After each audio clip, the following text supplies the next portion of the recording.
Boa noite a todos. A gente, primeiramente, quer agradecer a presença de alguns que têm sido constante e não faz. É um prazer imenso nosso programar, projetar, planejar, mas ter o público que venha assistir tudo que a gente estuda, trabalha e quer passar para que as pessoas possam ter um autodesenvolvimento, conhecimento antroposófico. Primeiramente, a gente vai apresentar os ciclos de palestras. Essas palestras estão sendo organizadas pela BMA Centro-Oeste, a BMA Rio de Janeiro e a BMA Nordeste. E, Cris, pode passar, então, para que vocês possam anotar as datas. Falta da homeopatia e antroposofia, o que tem em comum com a doutora Maristela. Depois, medicamentos antroposóficos com a doutora Karina Badaró. O próximo depois é a saúde feminina em nossos tempos, mudar e evoluir sem enfermar-se, com o doutor Paulo Tavares, e a visão da antroposofia sobre a febre, com a doutora Esther. Então, são as próximas. E agora nós vamos apresentar o doutor Cláudio, agradecer primeiro a presença dele, a disponibilidade dele de contribuir com as ABMAs, os cursos e com o conhecimento de vocês, né? O doutor Cláudio, ele é um médico psiquiatra, ele é docente da ABMA, faz parte da diretoria da ABMA Rio de Janeiro.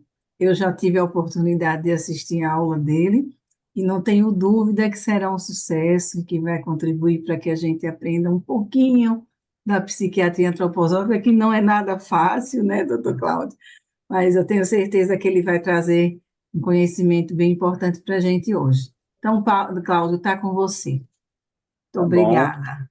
obrigado, Anne. Vamos lá. Bom, o título da palestra, né, a saúde mental, né? A saúde mental sob o olhar da antroposofia. Então, a gente tem que primeiro entender o que significa esse termo saúde mental, né? O que isso quer dizer exatamente, porque é um termo que abre para muitas possibilidades de interpretação. E depende do público que está aqui, né? Se estivéssemos com um público, né, vamos dizer assim, predominantemente de médicos e, né, talvez a gente fosse focar mais nos aspectos da doença psíquica, né? Mas, como eu imagino que a maioria das pessoas, né, não seja assim, claro que deve ter médicas e médicos aí, mas muita gente não. Então, muito provavelmente o melhor será a gente falar da saúde mental, vamos dizer assim, de modo geral, né? No sentido de como que estamos vivendo hoje em dia, né?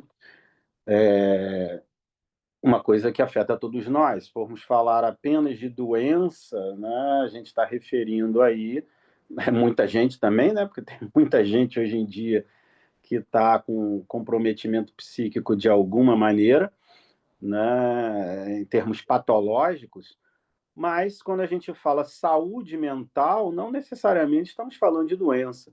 Né? Assim, a gente pode pensar em saúde mental, por exemplo, um serviço de saúde mental, né, quando oferecido pelo serviço público. Então, aí estaremos falando de doença, né? Vai ser uma unidade de saúde que vai se dispor a atender pessoas que apresentem quadros patológicos, né, nessa questão psíquica, né, quadros psiquiátricos. E aí vai variar, desde ambulatórios que vão atender situações mais simples como ansiedade, depressões leves, até instituições voltadas para quadros muito mais graves, né? Como, por exemplo, as psicoses, né? As esquizofrenias dentro das psicoses, outros mais.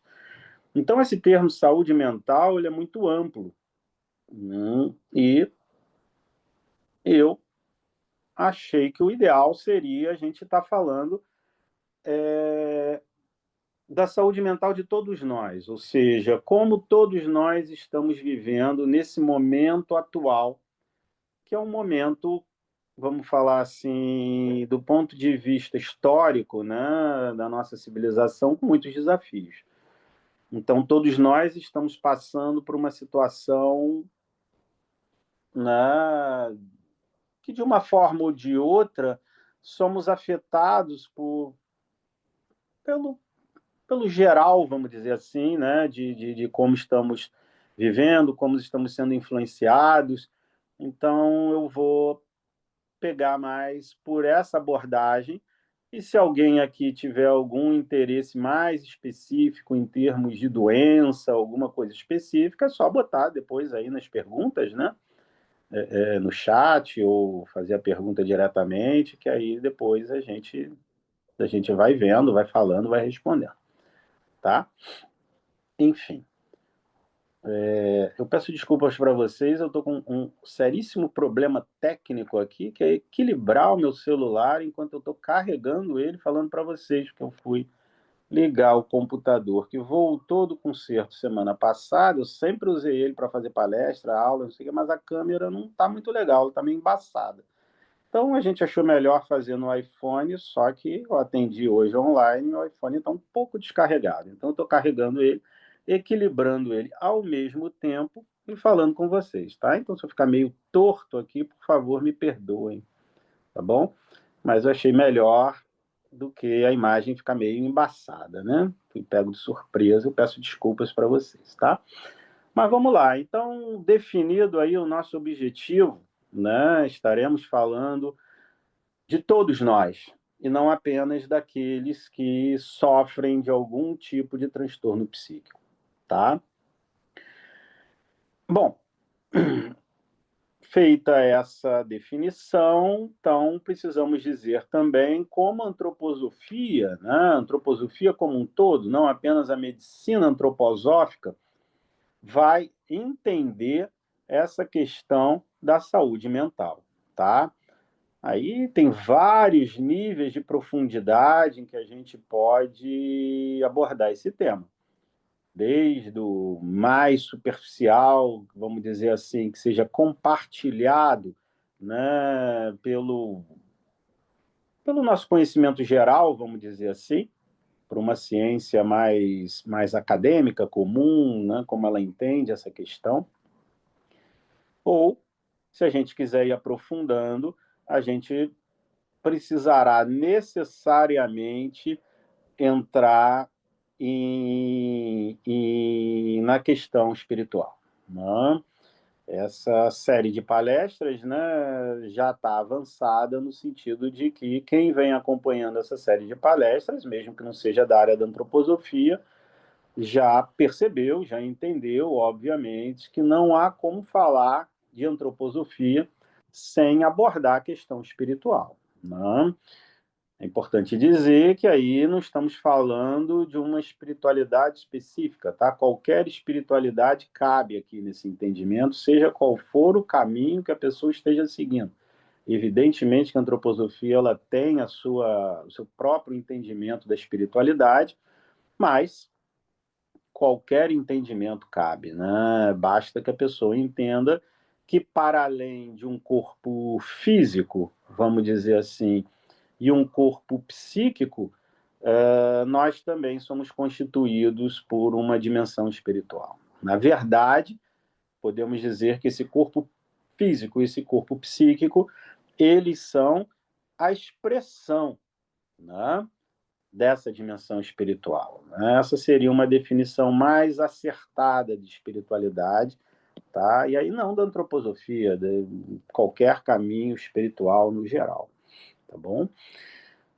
Então, eu já estou dizendo aqui, estou afirmando com todas as letras que se a gente quiser entender a saúde mental sob o ponto de vista da antroposofia, precisaremos incluir a dimensão espiritual de qualquer maneira, tá? Não dá para partir apenas do psiquismo, certo? Não dá para partir apenas da corporalidade física. Não é que essas abordagens estejam erradas, né? Mas é que no nosso modo de entender elas são limitadas, tá? Então é muito importante a gente entender que a antroposofia, ela não é um antagonismo, vamos dizer assim, ao conhecimento científico estabelecido. Muito pelo contrário. A antroposofia, ela parte desse conhecimento científico e ela amplia esse conhecimento científico, né? Essa é a nossa proposta, tá? Não estamos aqui, de forma nenhuma, em contradição com a ciência comum, a ciência acadêmica, a ciência que costumamos chamar de materialista, tá? Mas estamos aqui afirmando que a ciência materialista não dá conta do entendimento do ser humano em sua forma integral, né? Nem do mundo, nem do universo, nem de todos os aspectos que queiramos pensar, tá? Nem da medicina, né? Então, vemos na antroposofia uma forma de ampliação. É claro que existem várias outras práticas espirituais que também ampliam a ciência, né? A antroposofia não é a única, mas a antroposofia é a que nós escolhemos, né? A que bate em nós, a que faz sentido para nós, tá? Então também não estamos nos contrapondo a nenhuma outra forma de espiritualidade, né? Nós estamos, na verdade, dialogando com todas e ampliando esse conhecimento, tá bom? Enfim, então, se estamos falando de espiritualidade, né, e se ela é fundamental para esse entendimento da saúde mental, é necessário, então, a gente definir como entendemos o ser humano, tá? Então, entendemos o ser humano a partir de uma corporalidade física, né? Para quem não é do meio da antroposofia, né, é importante entender isso. Para quem já é, isso aí é mais do que sabido, tá? Então, nós temos um corpo físico, temos o que eu gosto de dizer, de definir para quem não é do campo ainda, como um corpo psíquico, né? A nossa mente, o nosso psiquismo, tá? Que na antroposofia entenderemos isso como alma, certo? E podemos explicar isso melhor. E uma dimensão espiritual, ou seja, uma espiritualidade, uma organização espiritual, tá? Então, temos esses três aspectos do ser humano, então nós definimos isso como uma trimembração, tá bom? Existem várias maneiras de trimembrar o organismo humano, a mais básica de todas é essa: corpo, psiquismo ou alma, espírito, tá? Esses termos, alma e espírito, muitas vezes eles se confundem, né, na nossa linguagem coloquial. As pessoas usam como sinônimos normalmente, tá? Mas eles não são sinônimos, certo? Essa confusão deve-se ao fato de que hoje vivemos uma sociedade totalmente desespiritualizada, né? É uma sociedade que teve uma dificuldade muito grande em assumir a existência de um psiquismo, certo? Um psiquismo que ainda hoje, se formos falar isso dentro da academia, né, muitas vezes vai ser negada a sua existência formal, vamos dizer assim. O psiquismo muitas vezes é entendido apenas como uma manifestação do físico e não como algo que tem uma autonomia, mais do que isso, que tem uma realidade. Para nós, não. O psiquismo, ou a alma, vamos dizer assim, possui uma realidade. E a alma, na verdade, é muito mais do que apenas o psiquismo, porque o psiquismo, ele se manifesta a partir da alma, podemos dizer assim. Mas a alma não é apenas isso. A alma, na verdade, ela é uma manifestação da espiritualidade no mundo físico terreno. Então, essa é uma definição melhor de alma, tá? Agora, por aproximação, a gente vai entender o psiquismo dentro desse contexto, dessa interface, na verdade, entre alma e corpo físico, tá? Mas, assim, o que eu vinha dizendo é que muitas pessoas, muitos cientistas, muitos médicos, muitos até psicólogos hoje em dia ainda tem, ou muitos neurocientistas, ou o público em geral, vai negar essa dimensão de uma realidade psíquica propriamente dita, não é?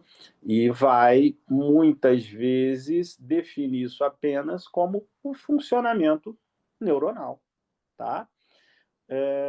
Então, se eu tenho como resultado do funcionamento neuronal o psiquismo nada mais é do que uma manifestação do corpo físico a partir dessa teoria. Então, todas as questões ligadas a esse psiquismo, todas as doenças, todas as manifestações, todos os sentimentos estarão como tributários de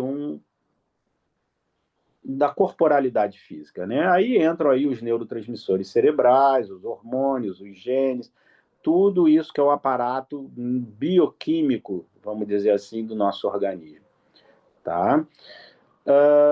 Para nós, né, no nosso entendimento antroposófico, há aqui uma inversão, certo?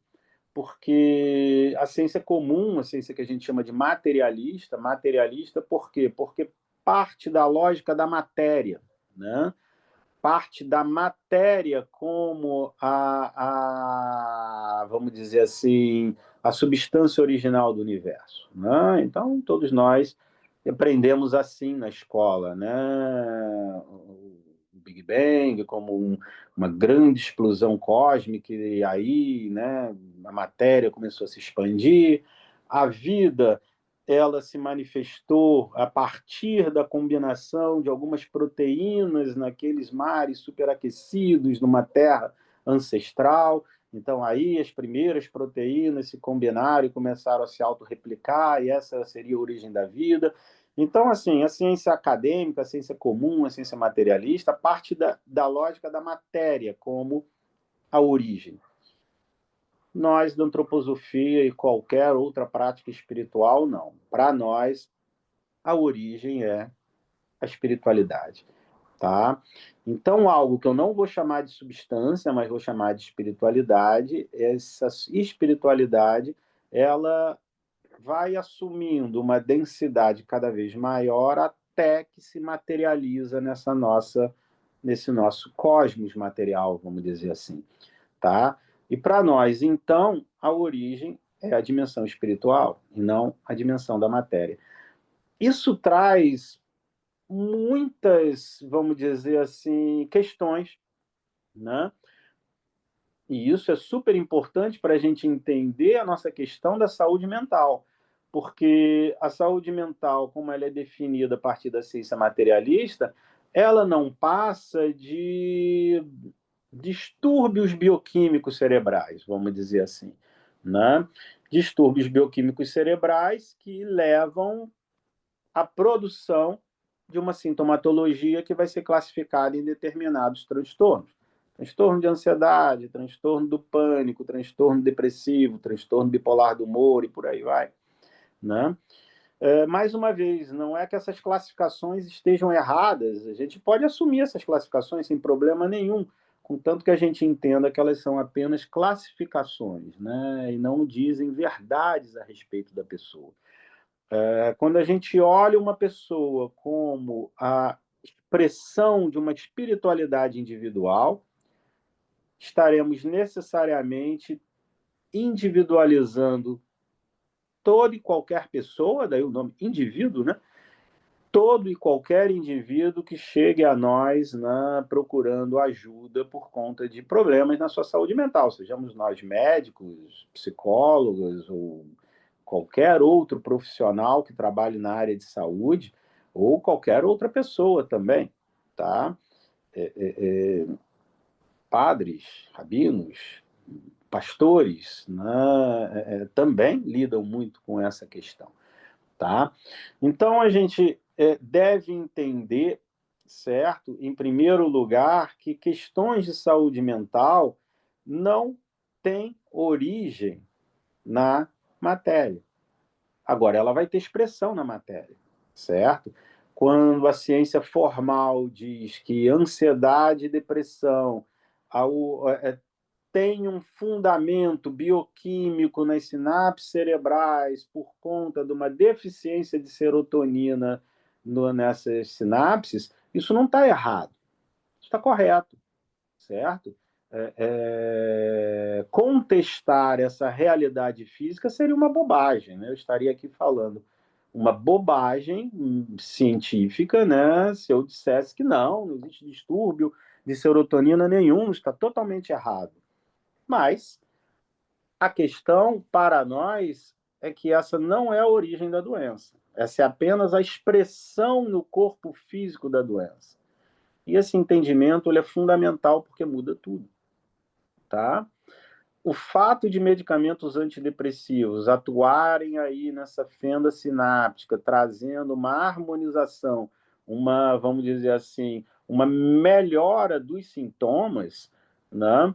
Não quer dizer que isso seja a causa da doença depressiva, por exemplo.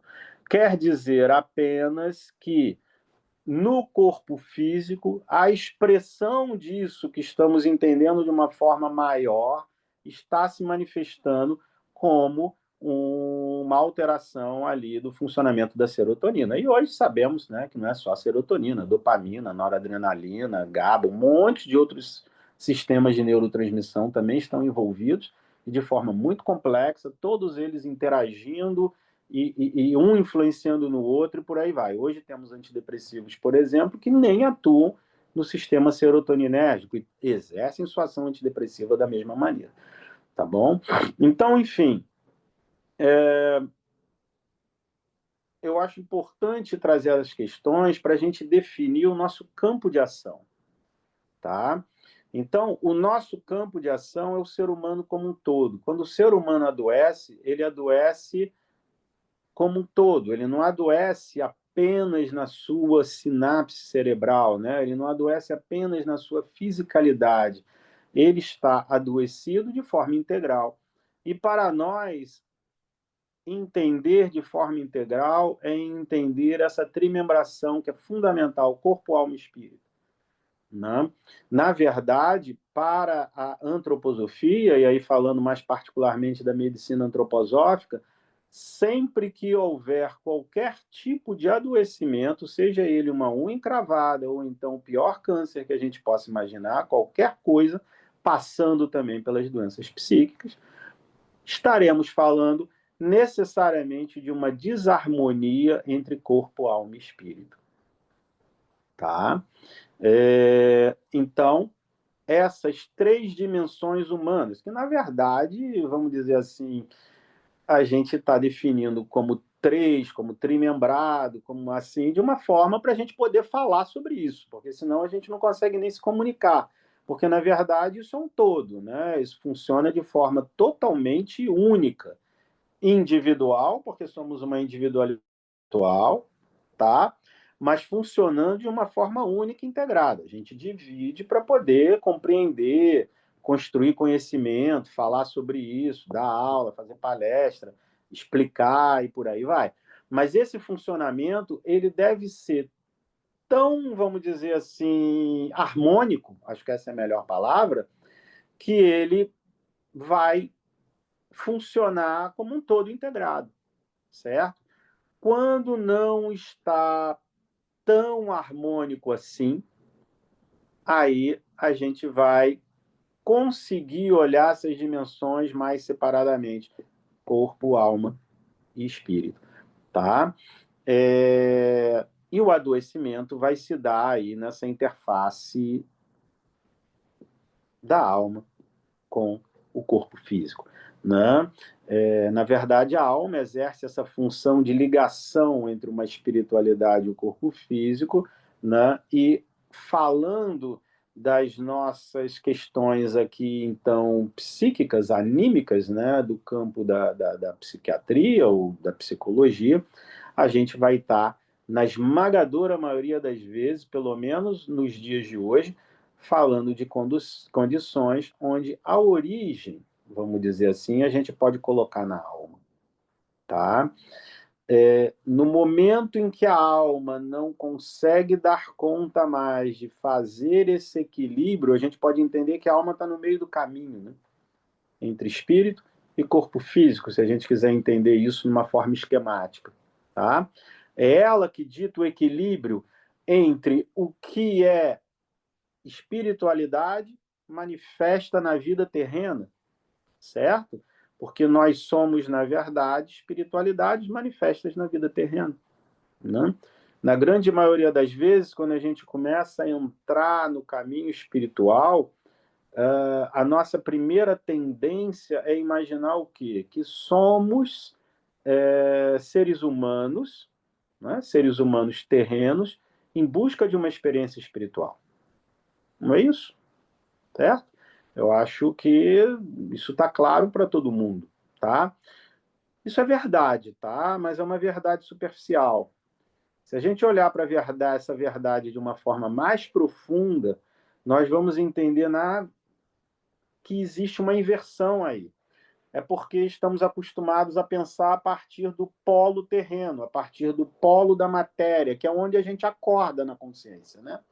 Quando acordamos, quando seres humanos conscientes, acordamos aqui, nesse polo físico, terreno, material. Então, quando olhamos para cima, estamos em busca de uma experiência espiritual. Mas se entendermos, né, se nos entendermos de uma forma mais ampla, se nos entendermos como uma espiritualidade individual nesse cosmos, tá? Nós vamos entender que, na verdade, né, nós somos individualidades espirituais em busca de uma experiência terrena. E por que em busca de uma experiência terrena? Porque é aqui que as coisas acontecem em termos de evolução espiritual, tá? Tudo que fazemos, tudo que sentimos, tudo que nos relacionamos tem uma importância enorme do ponto de vista da evolução espiritual, tá? Então é aqui que as coisas acontecem na vida terrena. Não é que não aconteçam também na dimensão espiritual, acontecem, claro, com certeza. Mas é aqui que a gente evolui espiritualmente, certo? Então é nas relações que estabelecemos aqui que a coisa de fato acontece.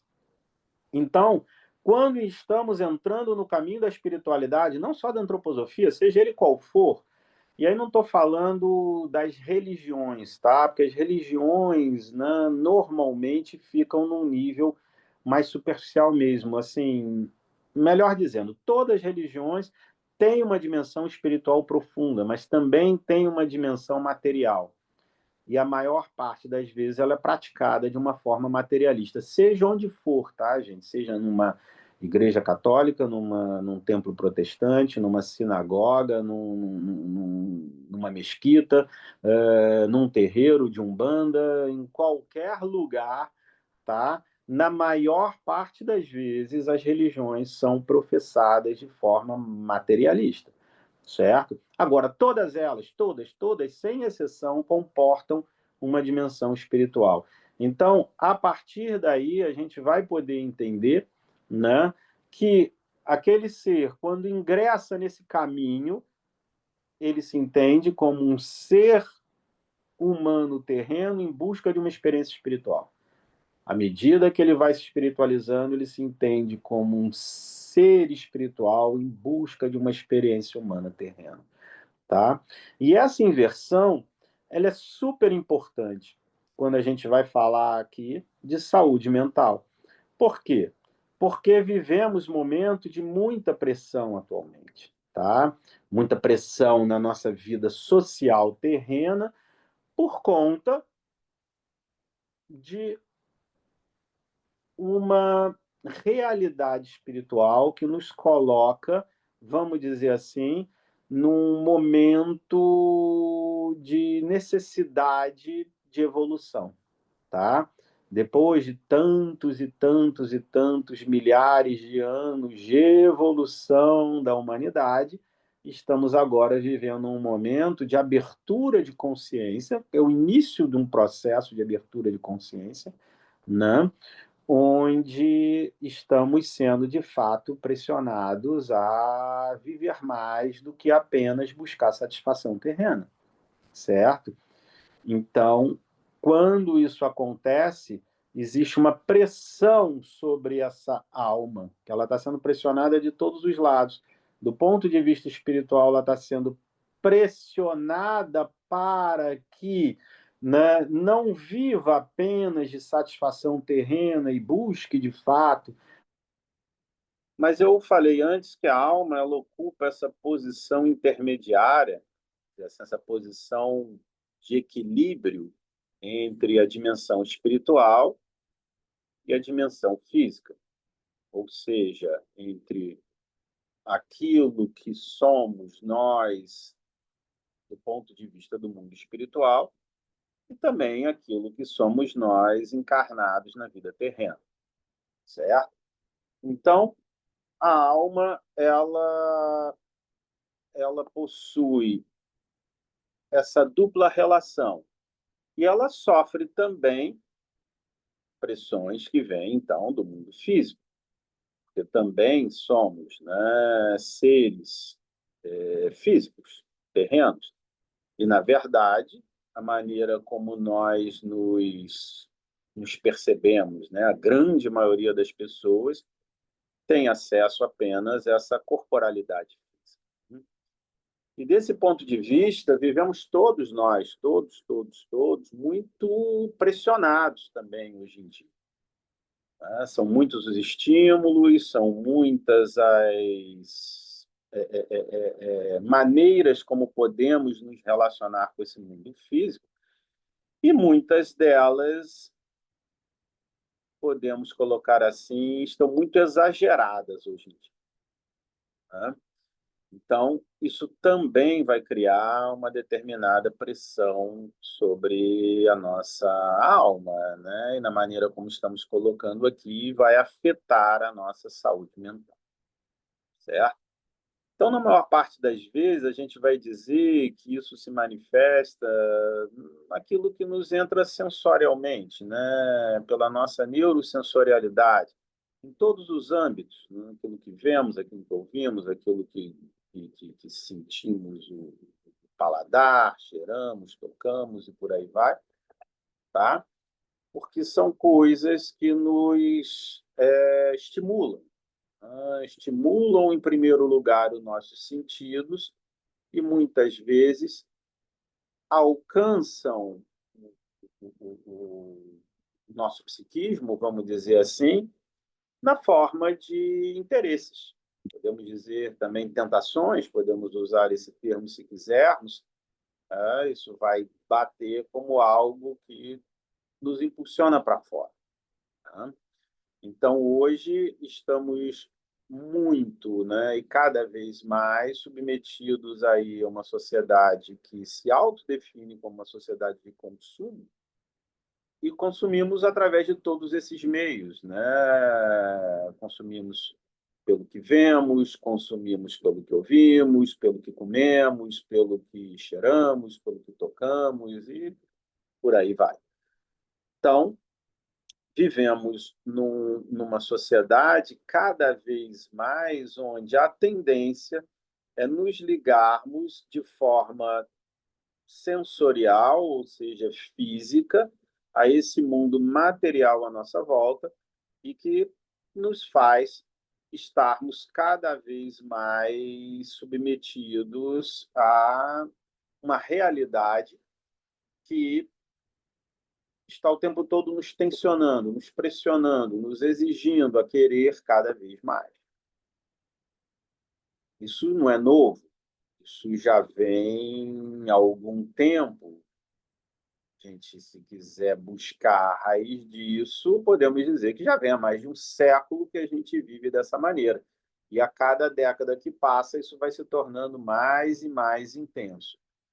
E se complica muito nos últimos anos, principalmente nessa última década, mas há mais tempo do que isso, mas principalmente na última década, com a nossa entrada de cabeça, vamos dizer assim, fazendo uma analogia no que estamos falando, no mundo virtual, digital, no mundo das redes sociais, das telas, né, de celulares, computadores.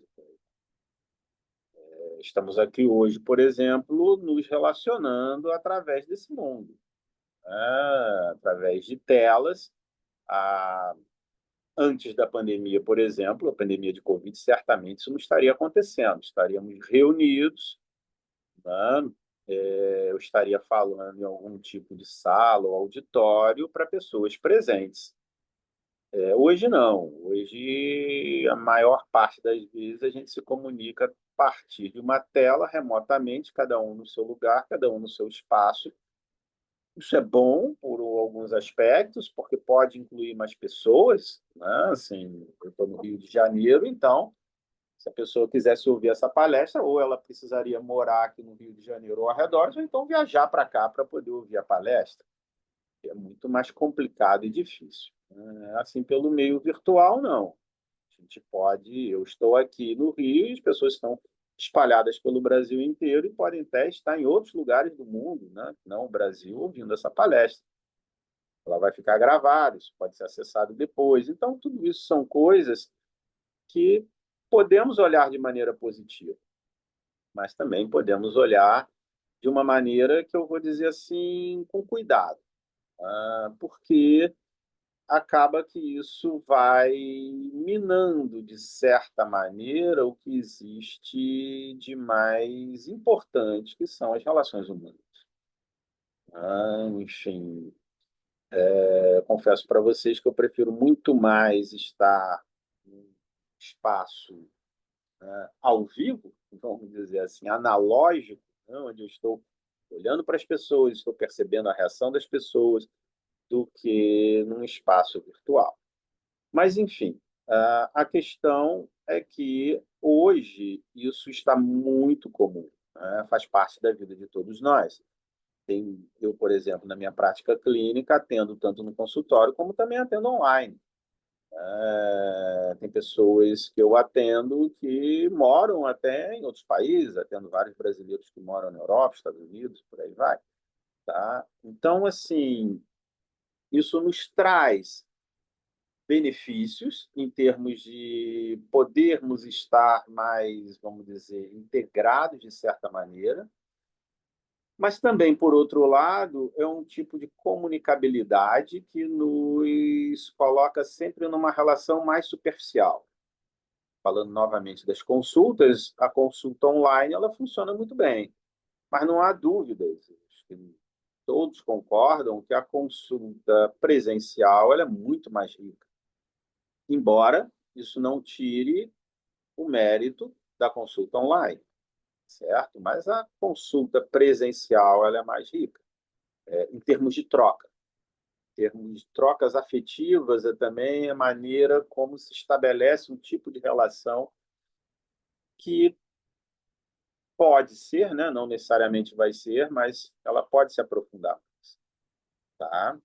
Então, vivemos esse paradoxo, né? Onde temos um aumento das possibilidades, mas, por outro lado, como consequência, uma superficialização cada vez maior das relações. Também, eu dei o exemplo da minha prática profissional, mas podemos falar também aí das redes sociais, nos possibilita estar falando com amigos que vivem em outros países, mas isso não é a mesma coisa que estar um sentado na frente do outro conversando.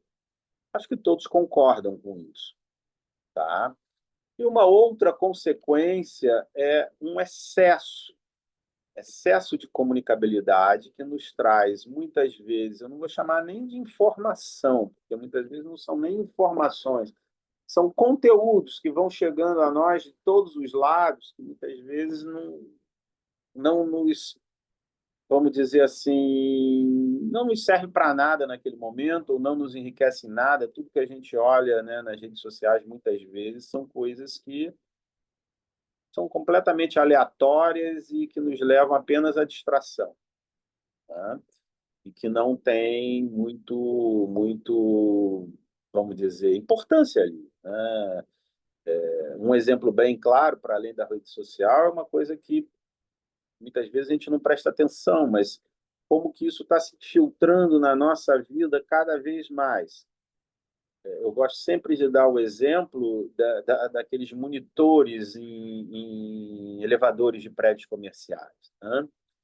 Você entra num prédio, um elevador, vai lá para o 10º andar, vamos dizer assim, entra no elevador, estão lá as pessoas ali, ou as pessoas estão olhando para o celular ou estão olhando para aquele monitor, porque o monitor está ali dando várias informações, né, que na verdade não tem utilidade nenhuma naquele momento ali para o que você está fazendo naquele momento. Está me dando a cotação do euro, a cotação do dólar, a previsão do tempo, então eu fico sabendo ali se o dólar subiu, desceu, se o euro também, se vai chover, se não vai, a temperatura.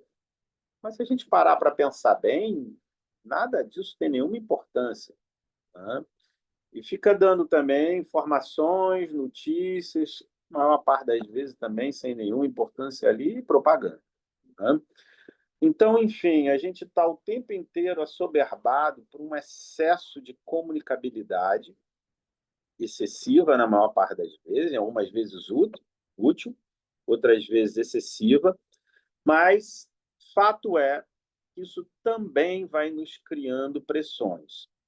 Então, eu estou falando aqui, né, falei antes de pressões, né, mais neurosensoriais, assim propriamente ditas, no sentido dos órgãos sensórios, né, visão, audição, paladar, tato e olfato, né, o que é uma coisa, vamos dizer assim, mais orgânica em nós, mas estamos cada vez mais, através desses órgãos sensórios, nos ligando a algo que não é do mundo natural propriamente dito. Existem essas tentações do mundo natural, vamos dizer assim, né? Eu quero comer de novo aquele chocolate, pessoa que passa o dia inteiro ouvindo aquela música, ou que fica assistindo a mesma coisa o tempo inteiro, enfim, né? Mas atualmente estamos vivendo também cada vez mais uma pressão que nos faz estarmos excessivamente conectados. Isso é novo. Tá? Tentações, seduções, né, vontades sensoriais não são novas, elas estão apenas exageradas hoje em dia. Agora, esse excesso de comunicabilidade através do mundo virtual, isso é novo. Assim, existem muitas pessoas alertando sobre os problemas que isso está trazendo hoje em dia, e eu vou procurar me concentrar aqui, então, do ponto de vista da antroposofia, como que isso tem afetado também a nossa saúde mental, porque esse é o nosso tema hoje, certo? Então, estamos sendo afetados a nossa alma, né? Vamos dizer assim, onde se constitui, a partir da onde se constitui o nosso equilíbrio psíquico, a nossa saúde mental, ela então está sofrendo uma pressão que vem tanto da nossa dimensão espiritual, que pressiona por essa questão que eu falei, que hoje estamos mais abertos para a necessidade dessa evolução espiritual, embora isso não seja claro e nem consciente para a grande maioria das pessoas, mas também, se a gente quiser dizer que um vem do alto e o outro vem de baixo, né? Ou seja, vem do mundo físico-sensorial, pressões do mundo sensorial, que muitas vezes vão estar ocupando esse espaço, né? Ocupando esse espaço que deveria, de certa maneira, não ser tão, vamos dizer, não deveria estar nos pressionando tanto assim, mas está. E eu estou incluindo aqui nessas impressões do mundo físico, agora também essas que vêm do mundo virtual, digital, né? Elas também são terrenos, certo? Embora, dentro do nosso compreender, um terreno que já vem deturpado, ou seja, uma materialidade que já está corrompida, certo? Mas que faz parte também dessa materialidade. Tá? Agora, enquanto essas pressões, né, que antes vinham como manifestações de vontade direcionadas para fora pelos órgãos sensórios, eram, vamos dizer assim, muito mais orgânicas na relação com essa materialidade, essas que, como eu falei, são já uma corrupção, vamos chamar dessa forma, da matéria, né? elas têm uma predileção muito mais intensa pelo que a gente chama em antroposofia do nosso sistema neurosensorial. E aí eu preciso trazer aqui, para aqueles que não conhecem, quem já está no meio da antroposofia, que eu vou falar que já é conhecido, mas para quem não é importante conhecer, uma outra forma de trimembração. Eu falei primeiro da trimembração mais importante, vamos dizer assim, da mais básica de todas, que é essa entre corpo, alma e espírito, certo? Então, estou desenvolvendo aqui todo o raciocínio a partir desse conceito, né, de trimembração. Mas agora eu quero apresentar um outro, que, vamos colocar assim, seria entre o que chamamos de sistema neurosensorial, sistema rítmico e sistema metabólico motor.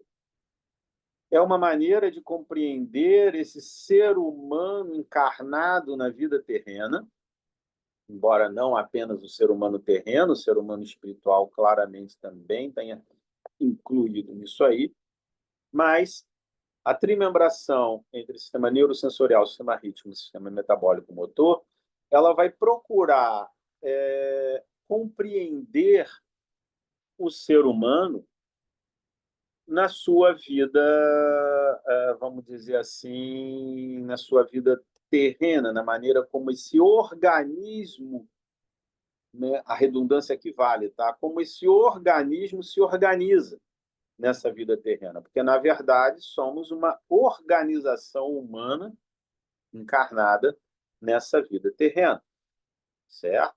Então, sistema neurosensorial, sistema rítmico, sistema metabólico, motor é uma maneira da gente estar descrevendo e compreendendo isso aí. E o que eu posso dizer é que cada vez mais, pelo que eu venho apresentando aqui, o sistema neurosensorial tem sido muito pressionado. Né? É fácil entender que eu preciso ter uma harmonia entre esses três, né? O neurosensorial, o rítmico e o metabólico, doutor. Como eu falei também que era necessário haver uma harmonia entre corpo, alma e espírito. Se não há essa harmonia, ocorre o desenvolvimento de doenças, certo? Essas doenças, então, a gente vai entender, seja a doença qual for, não estou falando apenas das psíquicas, né? Essa doença a gente vai entender ela originalmente, então, como uma desarmonia corpo, alma e espírito. Agora, para compreendermos ela em sua profundidade, vamos dizer assim, na sua profundidade metabólico-fisiológica, aí vamos lançar mão dessa outra forma de compreensão, que é o neurosensorial, ritmo metabólico. Porque da mesma maneira que a alma, né, naquele esquema anterior, cumpriria essa função de harmonizar as polaridades, né, o espiritual e o físico, aqui é o sistema rítmico que cumpre essa função de harmonizar o que é neurosensorial e o que é metabólico, motor. Tá? Então, o sistema rítmico ele cumpre essa função de trazer o equilíbrio para o sistema. Agora, o que está acontecendo hoje em dia? Tanto pelo ponto de vista do excesso de consumo, vamos colocar assim, como do excesso de comunicabilidade, principalmente pelas vias digitais, que não deixa de ser uma forma de consumo, eu entendo isso como uma forma de consumo também,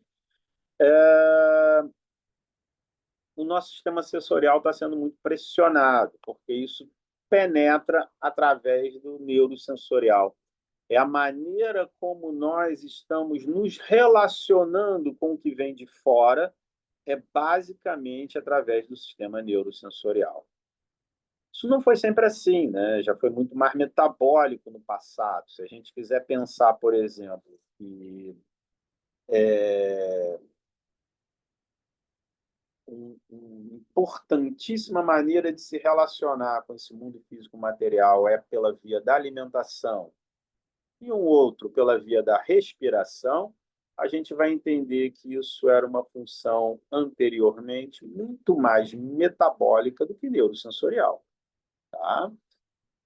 Vamos colocar aí vamos dizer, sei lá, vamos dizer, uma realidade de 1000 anos atrás, né, de uma pessoa que levava uma vida simples, por exemplo, no campo, vamos colocar um servo de um nobre que plantava, ou então uma pessoa numa comunidade mais, né, que hoje a gente chama de indígena, né, onde o básico é plantar para sobreviver, comer, plantar, e a vida se passa muito nesse ritmo, a vida era muito mais metabólica do que neurosensorial nessa época, embora, evidentemente, também acontecesse do ponto de vista neurosensorial. Mas o que acontece é que, hoje em dia, isso está muito mais exacerbado para o polo neurosensorial e está cada vez mais difícil manter o equilíbrio. Tá? Porque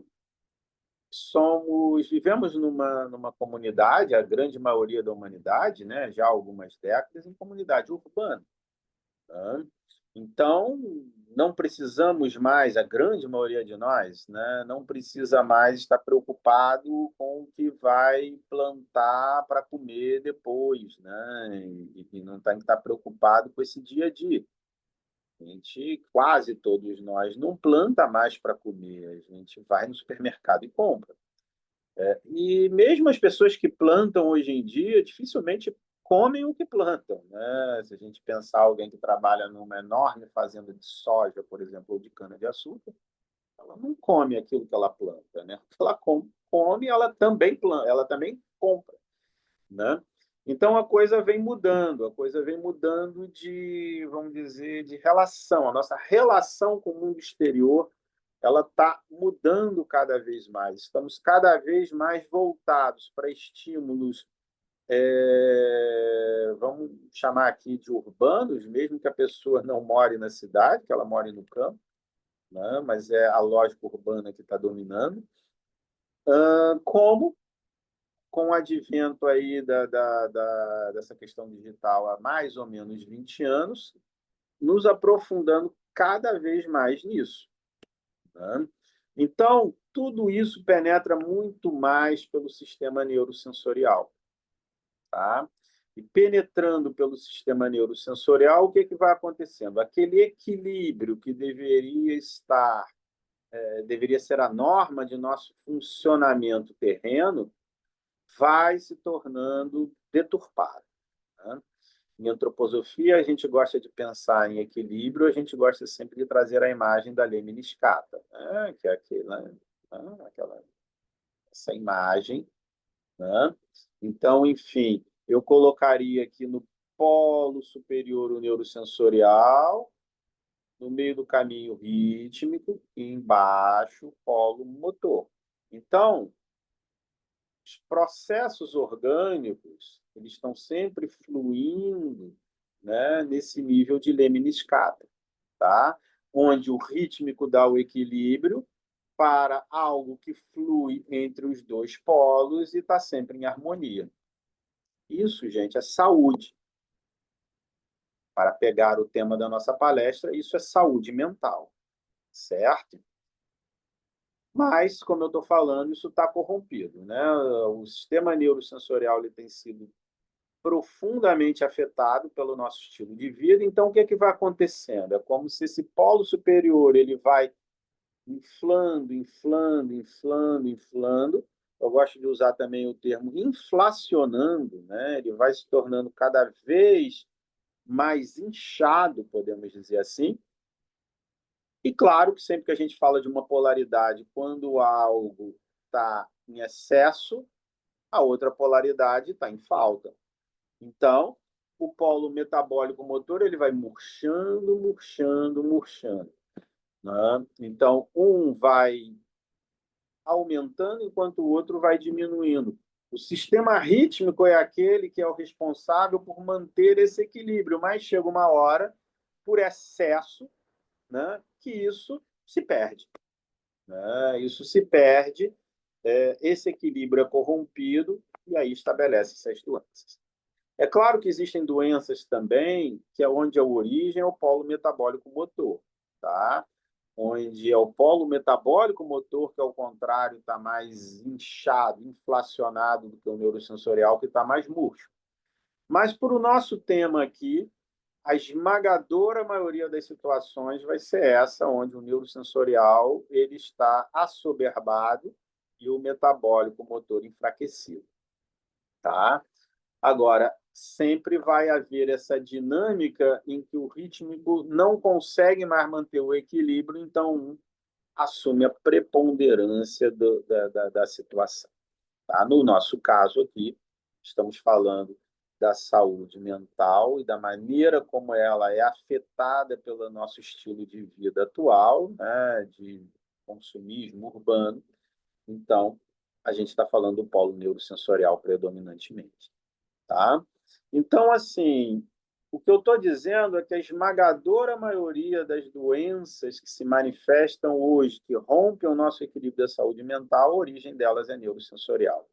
E mesmo que isso não se manifeste, né, na forma mais comum e clássica, psiquiátrica, né, de ansiedade, depressão, vamos dizer assim, que são os principais sintomas e consequências, né, podemos colocar dessa forma, desse funcionamento neurosensorial exagerado, mas muitas vezes isso não vai se manifestar assim tão claramente do ponto de vista psiquiátrico, né? Algumas vezes isso vai se manifestar mais no corpo físico mesmo, tá? Por exemplo, não é nenhum mistério que gastrites, infartos e várias outras doenças do corpo físico são influenciados, posso dizer assim, né? Se não tem sua origem na ansiedade, sofrem muita influência da ansiedade. Uma gastrite, né? Que comece ali apenas com um desconforto gástrico, com refluxo gástrico, se ela fosse aprofundando, aprofundando, aprofundando, ela pode chegar numa úlcera. Né? E posso citar também aqui vários outros distúrbios intestinais que têm a mesma origem. Do ponto de vista cardíaco, a pessoa pode ter arritmias, a pessoa pode ter apenas taquicardias quando mais ansiosas. Agora, se isso vai num grau muito extremo, onde a descompensação da pressão arterial também pode ter consequências muito mais sérias, como um infarto ou até mesmo os acidentes vasculares encefálicos, né, que chamamos vulgarmente de derrames. Né? Então, enfim, estou afirmando mesmo aqui que a grande maioria dessas doenças que hoje em dia nos acometem possuem uma origem num neurosensorial que está descalibrado, vamos dizer assim, que ele está exagerado, e está exagerado pela intensidade de estímulos que está recebendo. Então, o que eu posso dizer, né, a gente vai chamar essas doenças dentro da antroposofia de doenças escleróticas, ou seja, doenças onde há um desgaste, né, da corporalidade física, essas doenças, a gente pode perceber claramente que elas estão crescendo cada vez mais. Né? E vai mudando também o perfil da nossa sociedade. Por exemplo, doenças cardiovasculares, né, que tivessem consequências mais graves, como um infarto, por exemplo, até algumas décadas atrás, comumente era mais comum, né, melhor dizendo, em homens, né, indivíduos do gênero masculino. Como nossa sociedade está em transformação, para o bem e para o mal, né, isso tem mudado. Aquilo que não era comum em mulheres está se tornando cada vez mais comum. As questões mais graves, né, cardíacas. Não é que fosse exclusividade do público masculino antes, mas era muito mais comum entre homens do que entre mulheres. Como o papel da mulher mudou na nossa sociedade de algumas décadas para cá, vem mudando progressivamente, né? A gente pode dizer que já há quase um século, né? Mas nas últimas décadas, né, vamos dizer assim, da década de 80 para cá, de uma maneira cada vez mais clara, nesses últimos 40 anos, mais ainda no século XXI, as mulheres estão começando a apresentar um perfil epidemiológico parecido, né, com o que antes era apenas dos homens. Né?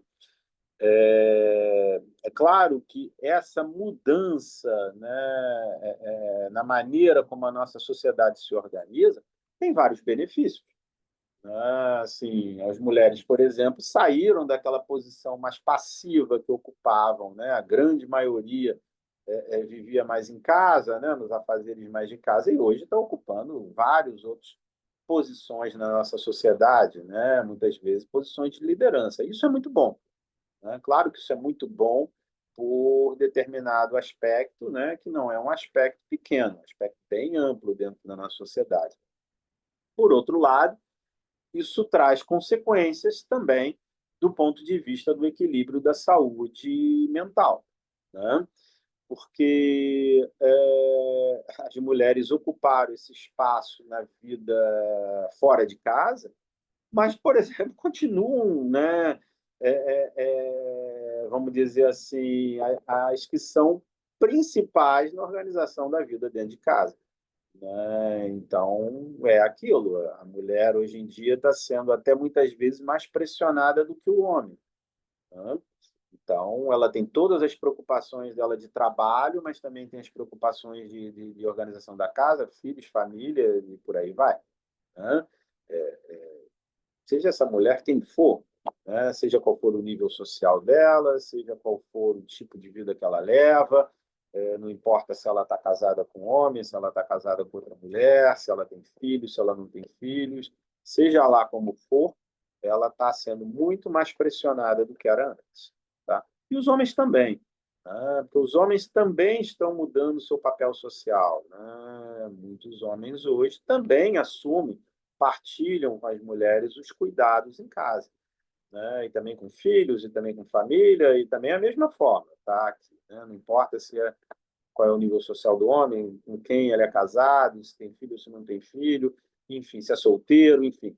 Mas fato é que também tem sido mais pressionado. Então, também doenças que se manifestavam mais comumente em mulheres, é clássico, né? Até a década de 80, que ansiedade e depressão era mais comum em mulheres do que homens. Hoje isso também já não é mais verdade. Cada vez mais homens estão sofrendo também, né? Do ponto de vista de prevalência das doenças, isso está se equilibrando. Então, as mulheres estão cada vez mais sofrendo determinadas doenças que antes eram predominantes masculinas e vice-versa. Tá? E isso, no meu modo de ver, diz respeito a essa quebra no equilíbrio, né? Neurosensorial, ritmo metabólico motor. Em outras palavras, para usar a nossa nomenclatura aqui da palestra, então, a quebra do equilíbrio da homeostasia, podemos usar esse termo da medicina, né, que diz respeito à harmonia do funcionamento, né, do organismo como um todo. Tá? Então, isso vai se manifestar claramente numa explosão de doenças psíquicas. Né? A OMS, por exemplo, fala de uma pandemia de ansiedade e depressão, muito claramente da década de 80 para cá, né? Cada vez mais, nesse século XXI, muito mais intensa, como, né, também sobre doenças que são afetadas de alguma maneira por esse funcionamento psíquico que está comprometido. Tá? Então, falei aqui do infarto, falei das gastrites, posso falar de todas as doenças intestinais, desde a constipação intestinal mais simples até aquelas doenças, né, mais, vamos dizer assim, orgânicas, retocolite ulcerativa e por aí outras mais, tá? Que todas elas têm influência da ansiedade, certo? O colo irritável, né, cada vez mais comum, onde tem alteração do funcionamento intestinal, mas sem nenhuma base orgânica no ponto de vista da ciência materialista. Né? É apenas uma consequência desse funcionamento, vamos dizer, patológico, né? Doente mesmo da saúde mental. Tá? E por aí vai. Todas as doenças autoimunes também estão incluídas nisso aí, certo? Então, enfim, casos de hipotiroidismo, por exemplo, cada vez mais frequentes também. A gente também pode acreditar, né? Não apenas a questão da saúde mental, tá? Mas eu estou querendo trazer aqui uma visão de saúde mental mais ampla, que não seja apenas aquela que diz respeito a manifestações psíquicas, tá? Aquela que é tratada numa unidade de saúde mental, como organiza-se a nosso esquema de saúde hoje em dia, né? Seja o SUS ou seja particular. Ah, tá, então você está muito ansioso, vai para o ambulatório de psiquiatria e vai ter consultas com psicóloga. Ah, você então está com uma gastrite, com constipação intestinal, vai para o gastroenterologista. Muito bem, está errado não. Mas é muito importante entender que isso que o gastroenterologista vai tratar diz respeito também ao rompimento do equilíbrio da saúde mental.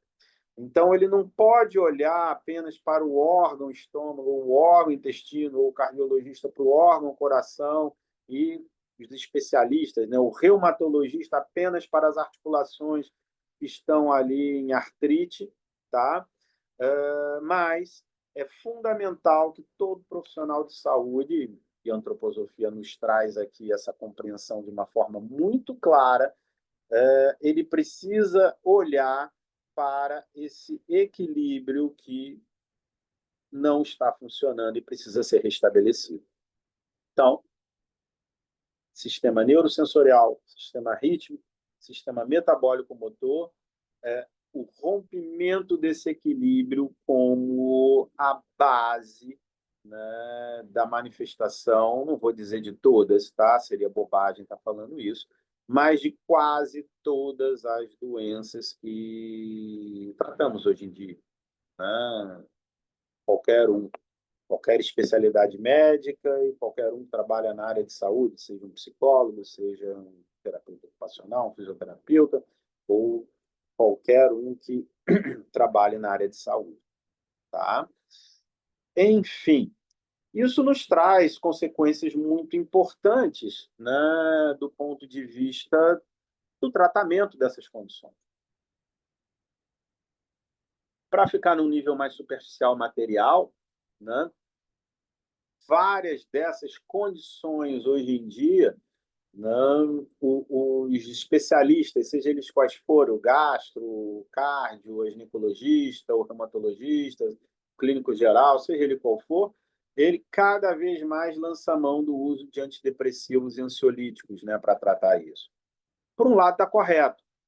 Por outro lado, pode ficar muito superficial, porque são profissionais que normalmente não estão acostumados a lidar com esse tipo de questão, com esse tipo de entendimento.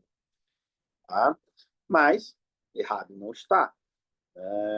Existem algumas condições, por exemplo, que são muito bem tratadas quando a gente aborda essa questão dos medicamentos psiquiátricos. Uma delas, a fibromialgia, por exemplo. Fibromialgia é um nome diagnóstico, vamos dizer assim, na verdade, para algo que não recebeu um diagnóstico, né? A pessoa tem dores articulares e musculares espalhadas pelo corpo, mas não tem um quadro artrítico ou de inflamação muscular claro, não tem alteração, né, nos exames de sangue, nos exames laboratoriais que indiquem determinada patologia reumatológica específica. Então, criou-se aí esse nome diagnóstico fibromialgia que serve para um grande saco de gatos, na verdade, onde está um monte de coisas incluídas ali, mas basicamente disse assim, isso tem origem na ansiedade. Sim, a ansiedade influencia bastante, mas a origem, na verdade, não é assim uma coisa tão simples na ansiedade. É claro que o grande tratamento para fibromialgia, por exemplo, são os medicamentos antidepressivos, tá? Os medicamentos antidepressivos que vão atuar, por exemplo, naquilo que é ali a fenda sináptica, né? Na deficiência de serotonina na fenda sináptica. Todo mundo já ouviu falar disso, né? Mesmo quem não é médico. Ansiedade e depressão hoje é considerado uma deficiência, ou seja, uma diminuição na concentração de serotonina na fenda sináptica. Então, eu vou usar medicamentos antidepressivos que atuam trazendo um aumento dessa concentração de serotonina, a pessoa vai melhorar. Esse é o mecanismo de ação do ponto de vista do entendimento materialista para ansiedade, para depressão e também para fibromialgia, né, que é tratada com medicamentos antidepressivos, né, e responde bem. Então, ou seja, é uma verdade isso, tá? Negar que exista uma deficiência de serotonina na fenda sináptica nos casos de depressão e ansiedade seria uma completa bobagem, né? Existe essa deficiência. Mas nós precisamos entender isso de uma maneira mais profunda.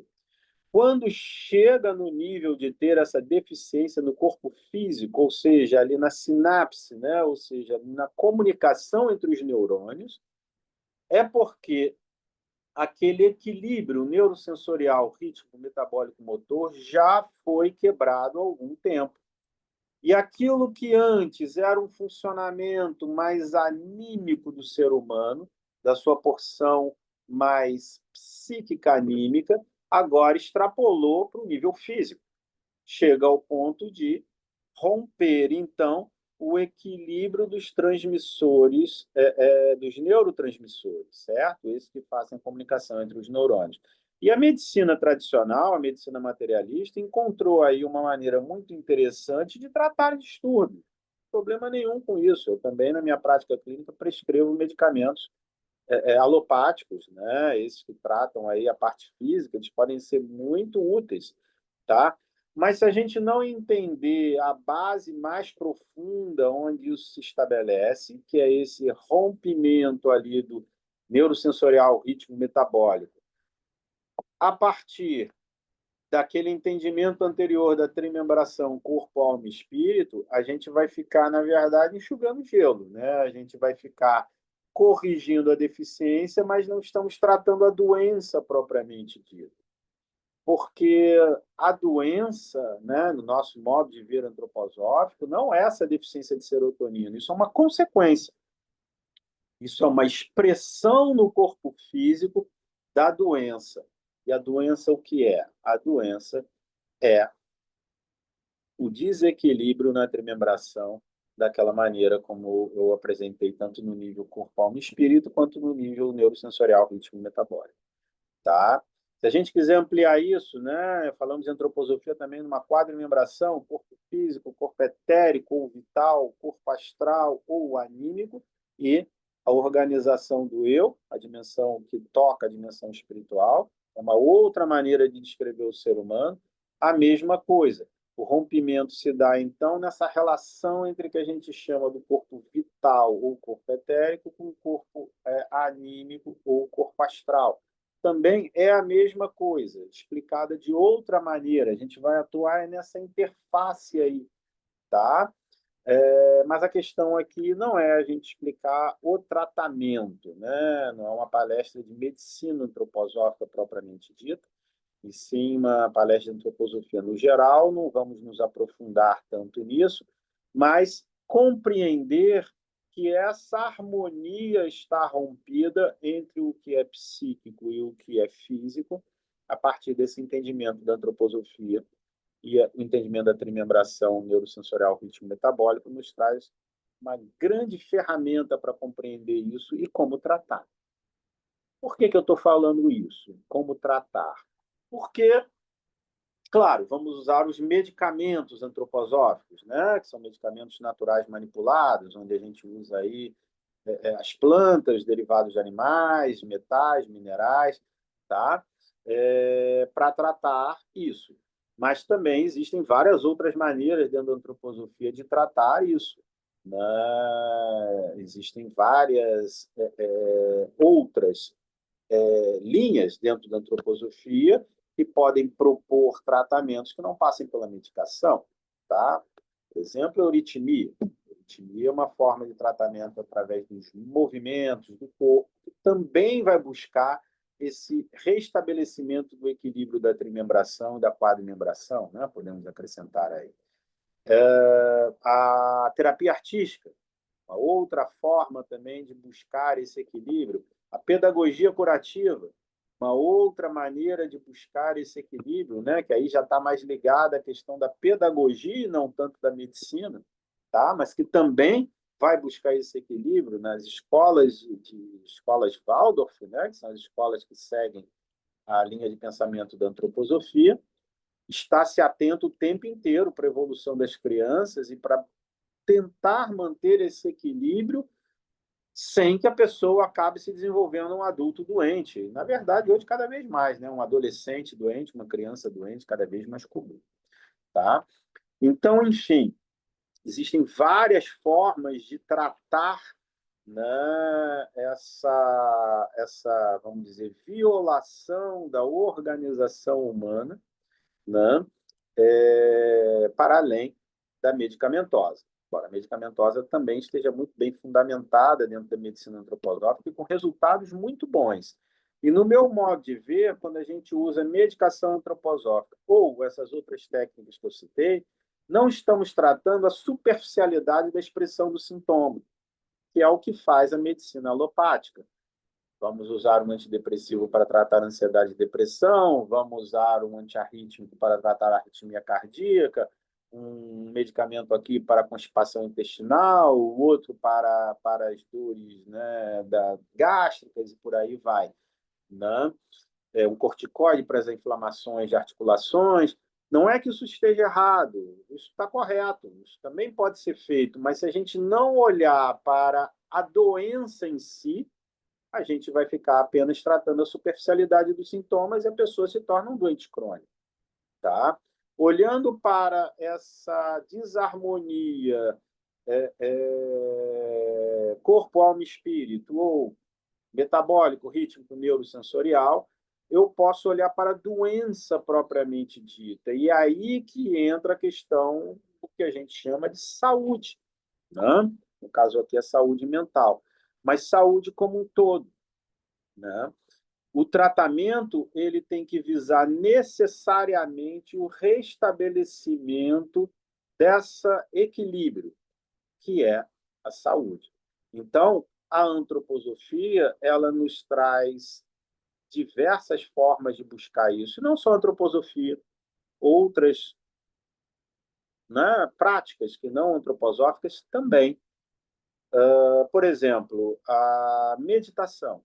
A meditação ela tem uma importância muito grande, cada vez mais a gente ouve falar, né? Meditação é bom para isso, meditação é bom para o sono, meditação é bom para a ansiedade, meditação é bom para isso e para aquilo. Com certeza, né? Porque a meditação ela traz um equilíbrio para esse sistema trimembrado, tá? Principalmente por sua penetração a partir do sistema rítmico, né? Então, eu falei já aqui que a doença é quando o rítmico não consegue manter o equilíbrio entre metabólico e neurosensorial, tá? E a meditação penetra pelo sistema rítmico, não só a meditação, mas todas as formas de arte, tá? Canto, tocar violão, pintar, seja lá qual for, também vai ajudar a trazer um equilíbrio a partir do sistema rítmico. Então, na verdade, essas formas estão tratando aquilo que é o primordial para o equilíbrio do sistema, que é o ritmo. Tá? Então, quando eu digo, por exemplo, que uma prática meditativa me ajuda a levar uma vida menos ansiosa e melhorar a qualidade do meu sono, isso é. A gente fica na medicina tradicional buscando explicações bioquímicas para isso, mas elas vão ser sempre muito parciais e superficiais, se elas não olharem para isso que eu estou explicando aqui. Né? O sono, que é? O sono é a principal expressão do ritmo do nosso organismo. Tá? Hoje a medicina olha para isso com uma clareza cada vez maior, certo? E não é à toa, então, que a meditação entrando pelo sistema rítmico pode harmonizar o sono. Não só o sono, mas também o funcionamento gastrointestinal, por exemplo, que é outra coisa que dita ritmo para o nosso organismo a partir da alimentação e da digestão, tá? O ritmo respiratório também, a partir da prática meditativa, fica muito mais harmonizado. Outra coisa que também dita ritmo para nós, né? Então, o coração também funciona de uma forma menos acelerada. Outra coisa que está relacionada com o ritmo do organismo, a maneira como o coração dita um ritmo cardiovascular com o funcionamento do organismo. Tá? Então, tudo isso que eu estou explicando aqui, claro que a medicina antroposófica vai entender de uma forma muito profunda, que não cabe aqui a gente estar colocando hoje, mas é importante entender que, quando falamos de saúde mental, estamos falando de tudo isso. Tá? Então, essas práticas que atuam sobre o sistema rítmico. Práticas que atuam mais sobre o sistema metabólico motor, então, não preciso nem dizer, né? Assim, todo mundo já sabe, atividade física. Cada vez mais os instrumentos de saúde reforçam a importância da atividade física. Infartou? É importante que você comece, não ali na semana seguinte ao infarto, mas daqui uns 2, 3 meses, 4 meses, depende de cada pessoa, começar a caminhar. Você tem pressão alta? Tem que fazer atividade física. Você tem ansiedade? Atividade física. Constipação intestinal? Atividade física. Por quê? Né? Eu expliquei aqui como a grande maioria das nossas doenças, elas se manifestam através de um excesso neurosensorial. E expliquei que quando há algo inflacionado, né, algo excessivo no neurosensorial, o metabólico motor murcha. Então, se ele murcha, eu tenho que estimular ele. Metabólico motor. Nada melhor para estimular o sistema metabólico motor do que atividade física. Eu já li pesquisas que procuram, por exemplo, correlacionar a atividade física com o funcionamento bioquímico do músculo e justificar aí os ganhos orgânicos que a pessoa tem através da atividade física. Problema nenhum com isso, tá, gente? Não é uma abordagem errada, está correta também. Né? É a mesma coisa que eu falei em relação às sinapses neuronais. Há lá o que é alterado, sim. Né? Então, a atividade física ela traz, sim, benefícios através dessa bioquímica do músculo. Mas se a gente ficar só nisso, a gente vai entender isso de uma maneira pobre. Né? Então, quero deixar bem claro aqui que a medicina antroposófica, a antroposofia como um todo, de forma nenhuma se antagoniza com o conhecimento acadêmico materialista, com a medicina materialista. De jeito nenhum. Nós também achamos isso muito importante, também praticamos esses conhecimentos, tá? Mas entendemos a antroposofia como uma prática que amplia essas práticas, esses conhecimentos, certo? Não só a antroposofia, existem outros também, certo? Mas estamos falando aqui da antroposofia, né? Então, estamos nos concentrando nisso, tá bom? Uh, mas vamos para além de uma compreensão apenas bioquímica. A gente está nesse nível muito mais sutil da trimembração, que não é quantificável numericamente, quimicamente, mas que traz uma lógica e uma compreensão para o que a ciência materialista se limita à bioquímica. Tá? Então, a atividade física vai trazer um benefício muito grande para equilibrar novamente esse sistema, fazendo com que o neurosensorial que está inflacionado ele entre no equilíbrio melhor e o metabólico motor que está murcho, ele se expanda mais. Isso vai ajudar também o rítmico a manter o equilíbrio do sistema. Tá? Uma alimentação saudável, né, que leve a uma atividade digestória saudável, também vai atuar nesse polo metabólico motor. E não apenas para as doenças gastrointestinais. Hoje a gente recomenda alimentação saudável para todo tipo de patologia. As patologias cardíacas, por exemplo, sem nenhuma dúvida. Mas não é só por causa do excesso de sal ou de gordura, tá? É porque o equilíbrio que uma alimentação saudável, uma digestão saudável nos traz a partir do sistema metabólico motor, também ajuda esse sistema rítmico a diminuir o excesso de neurosensorial e trazendo um equilíbrio novamente a partir do metabólico motor. Então, vocês podem perceber como eu posso tratar isso, que é um excesso neurosensorial, por todos os níveis, através dos outros polos também. né? Não apenas no neurosensorial. Agora, é evidente que eu tenho que diminuir a minha pressão neurosensorial também. Então, menos tela, menos interação digital, menos consumo, menos excesso de pensar, né? Claro que tudo isso também é fundamental para diminuir o excesso neurosensorial. Então, quando eu vou tratar, eu, por exemplo, que sou médico, eu olho para todos esses aspectos e com as minhas fórmulas, né, de medicamentos antroposóficos, eu vou sempre estar procurando diminuir o excesso neurosensorial, equilibrar o rítmico e potencializar o metabólico que está desgastado, que está desvitalizado. Essa é uma palavra muito importante. Eu preciso vitalizar novamente esse metabólico. Eu posso vitalizar ele com atividade física, eu posso vitalizar ele com alimentação saudável, eu posso vitalizar ele com medicamentos. E aí é uma diferença grande entre a medicina antroposófica e a medicina materialista tradicional, acadêmica, né?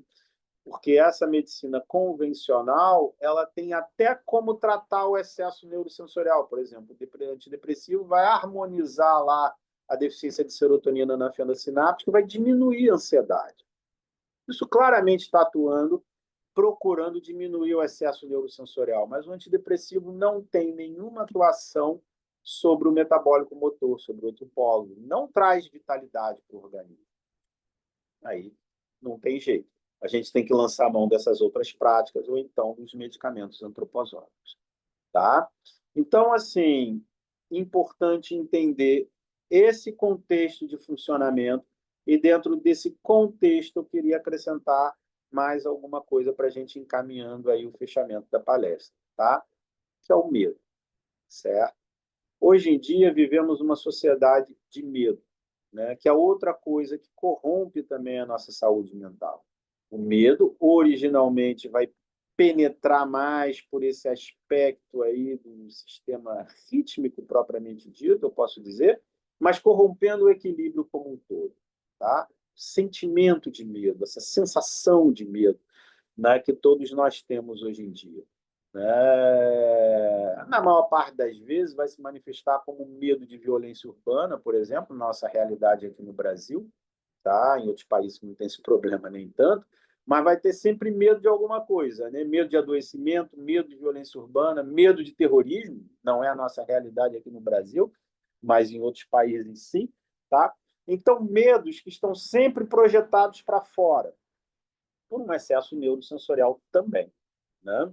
Mas medos que se manifestam sempre, né, nessa questão de algo de fora me ameaça, tá? Mas eu vou dar uma compreensão mais profunda para esse medo. Vamos procurar trazer essa integração.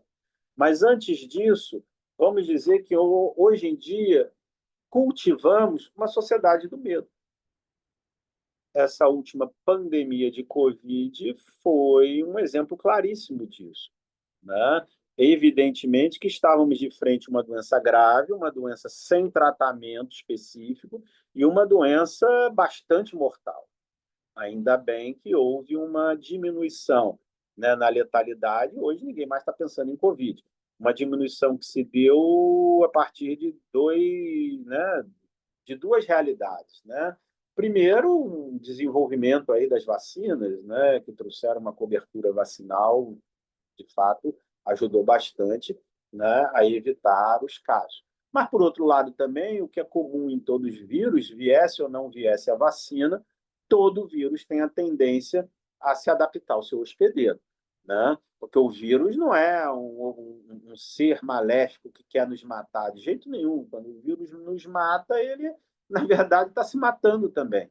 O que o vírus quer, se o vírus quisesse alguma coisa, podemos usar essa imagem, seria infeccionar o hospedeiro de uma forma que ele transmita o vírus para o outro, mas que o hospedeiro não morra, porque se o hospedeiro morrer, o vírus vai junto, né? O vírus não passa para mais ninguém, ele fim de linha para ele. Então, toda doença viral, isso é conhecimento da virologia há muito tempo, né? Não é de agora. Ele vai se adaptando. Ele muitas vezes esses vírus de gripe, por exemplo, começam de uma forma muito letal, mas a tendência com o passar dos meses e anos é que ele vá se acomodando ao hospedeiro, que ele vá... As mutações, elas não vão se tornando cada vez mais letais, porque isso não é bom para o vírus, pensando de um ponto de vista darwinista, né, de perpetuar-se na existência e passar os seus genes. O que ele quer é se acomodar ao hospedeiro, de preferência sem manifestar nem doença, né? Não são todos que conseguem, mas a esmagadora maioria dos vírus convive com nós sem manifestar doença nenhuma, tá?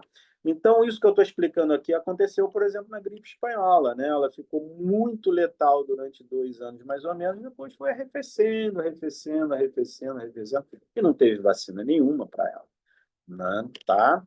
Então, aqui no caso da Covid, aconteceu a mesma coisa. Claro que com o advento da vacina, a gente acelerou o processo de nos protegermos, né? Sem dúvida nenhuma. Mas o vírus também passou por esse mesmo processo. Agora, para além da questão da doença propriamente dita, o que vivemos também foi uma epidemia de medo, né? Uma epidemia de medo que vai nos tornando cada vez mais grave por corromper esse equilíbrio da trimembração e também da quadrimembração, aquela que eu citei entre físico, etérico, astral e organização do eu, a dimensão espiritual, né, que começa a tocar a dimensão espiritual. Porque esse equilíbrio aí, nesse tipo de organização, se dá entre o etérico e o astral, ou, se quisermos falar em outra linguagem, corpo vital e corpo anímico. É nessa interface entre o que é produzido no metabolismo, o que é produzido do ponto de vista psíquico-anímico, que também está o equilíbrio, se a gente quiser pensar na quadrimembração. Então, assim, as doenças rompem esse equilíbrio, mas o medo também. Estou citando aqui a Covid porque foi uma coisa que a gente viveu e é muito claro isso. Tá? De lá para cá, nos tornamos uma sociedade ainda mais apavorada do que era antes com as doenças. Né? Mas eu posso dar um outro exemplo que muitas vezes a gente não percebe e que está cada vez mais penetrando a nossa realidade, que é o medo, né, que a gente vai partilhando entre nós socialmente. Eu vou pegar um exemplo aqui, o aquecimento global, por exemplo. É uma realidade. Ninguém vai negar, quer dizer, as pessoas negam, sim, né, o aquecimento global, mas não precisamos citar nomes aqui, vocês sabem quem são essas pessoas, né? Enfim. Mas a grande maioria de nós, né, vamos dizer assim, mais de 90% das pessoas, reconhece a realidade do aquecimento global e reconhece que isso vai nos trazer, já está trazendo, consequências enormes e nas próximas décadas muito pior. Tá? Mas o que eu quero chamar a atenção aqui não é nem isso, é a maneira como estamos lidando com isso, tá? Principalmente com as nossas crianças, com as futuras gerações. Né? Eu cresci, né, acreditando, né, eu tenho mais de 50 anos, tenho 54, eu cresci acreditando que eu viveria num mundo melhor, né? No mundo de desenvolvimento. Claro que a gente olhava para isso de uma forma muito superficial e materialista, mas não importa. O que importa é que a mensagem que nos era passada é que o mundo está melhorando. Hoje em dia, as nossas crianças não. As nossas crianças, todas elas sabem que o mundo está piorando. Não deixa de ser verdade, né? A gente sabe disso. Mas isso, quando passado para a pessoa muito jovem, tem consequências muito severas no início do desenvolvimento dessa organização, tanto trimembrada quanto quadrimembrada, numa desestruturação disso. Então, voltando para o nosso exemplo do aquecimento global. Eu já me preocupo com isso desde muito cedo, né? Vamos dizer assim, há mais de 30 anos que eu já estou ligado nessa história. A grande maioria das pessoas, não, uns 10, 15 anos para cá. Mas eu não, eu já há muito tempo, né, estou ligado nessa questão do aquecimento global e tenho visto como isso tem se tornado um tema que cada vez apavora mais as pessoas. Né? E o que eu quero chamar a atenção aqui não é tanto sobre a organização trimembrada e quadrimembrada do adulto, isso, claro, tem consequências, mas principalmente como consequência das crianças. Jovens, em geral, não apenas crianças. Né? Porque o que deveríamos estar passando para essas pessoas jovens, né? Seja na maneira como lidamos com ela, seja na maneira como as propagandas sobre isso são divulgadas, as informações, ou nas escolas, principalmente nas escolas, seria uma mensagem de amor, né? De amor ao meio ambiente, certo? E não é isso que a gente está passando. Por mais que a gente fala de amor a isso, aquilo, fica um amor no nível muito superficial e utilitário, né? Não pelo meio ambiente em si, mas o que a gente passa é um medo das consequências do que isso pode nos trazer. Se a gente olhar com cuidado, vamos ver que a grande maioria das campanhas oficiais sobre o tema, a grande maioria da forma como isso tem sido tratado pedagogicamente, não valoriza o meio ambiente em si, né? Valoriza o medo, né? E a culpa. Estamos criando uma sociedade que se culpabiliza pelo que está acontecendo e que tem muito medo do que pode vir a acontecer no futuro, assim, já está previsto, né, cientificamente, que vai acontecer no futuro. Então, são crianças e jovens que estão crescendo num mundo cada vez mais apavorante, seja pela essa questão que eu estou citando aqui do aquecimento global, como várias outras, né? Várias outras questões sociais que nos atravessam hoje em dia, não vamos entrar em detalhes aqui, que não é o tema da palestra, né? Mas também de violência urbana, que tem relações íntimas com essas questões sociais, evidentemente, né? Com as guerras, que estão também cada vez mais evidentes, que também, evidentemente, tem relação com tudo isso que eu estou falando. Mas o que importa em tudo isso é que estamos desenvolvendo um medo, quando as pessoas deveriam olhar para isso de uma maneira como uma vontade de viver, estamos com medo de viver, né? Então, o que eu estou afirmando aqui com toda clareza é que isso está criando uma cultura do medo e que isso também tem seríssimas consequências sobre esse equilíbrio da saúde mental, como eu estou colocando aqui. Desde o desenvolvimento de doenças, vamos dizer assim, muito relacionadas com isso, como ansiedade e depressão, né? Sem dúvida nenhuma. O meu consultório está cheio de jovens, né? Eu não atendo criança e adolescente, só a partir dos 18 anos, mas quando comecei a fazer, né, tanto consultório particular, como também na época que eu atendia no SUS, né, no serviço público, era muito raro eu tratar pessoas com 18, 19, 20 anos. Hoje em dia, isso é super comum, né?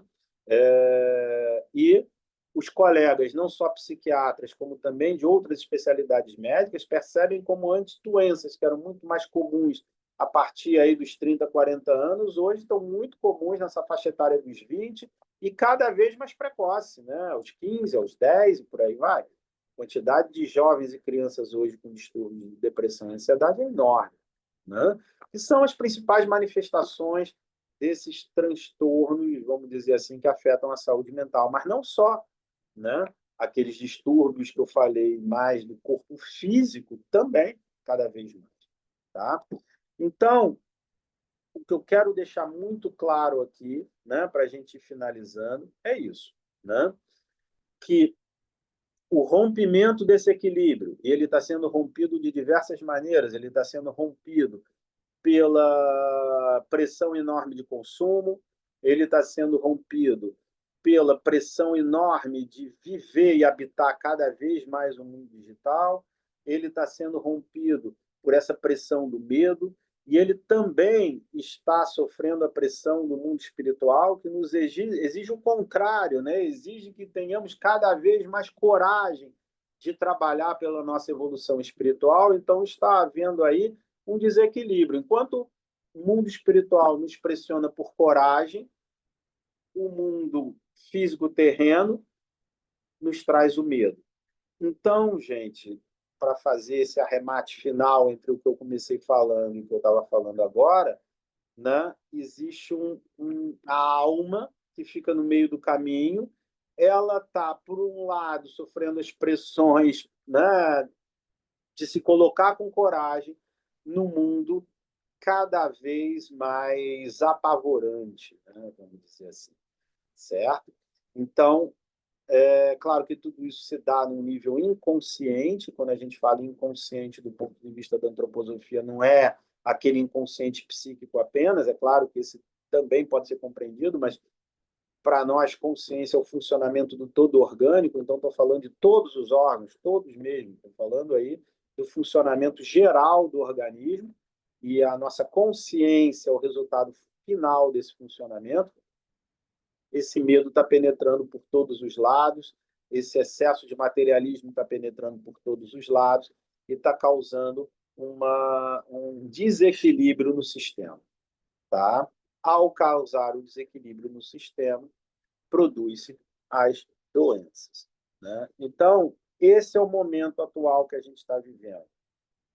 Propostas para isso, os tratamentos que eu já falei, não só medicamentosos dentro da medicina antroposófica, mas também aqueles que vão atuar mais sobre o sistema rítmico, né, como as práticas meditativas e artísticas, aqueles que vão atuar mais sobre o sistema metabólico motor, como a atividade física, procurar pressionar cada vez menos o sistema neurosensorial, tá? E, fundamentalmente, aquilo que a nossa pedagogia Waldorf pratica, e também a pedagogia curativa, é ensinar mesmo crianças e jovens, e também adultos, né, a viver com vontade, coragem e amor num mundo exterior que é cada vez mais hostil. Né? Tá?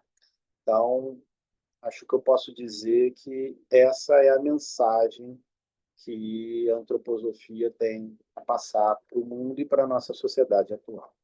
Bom, então, vou encerrando por aqui.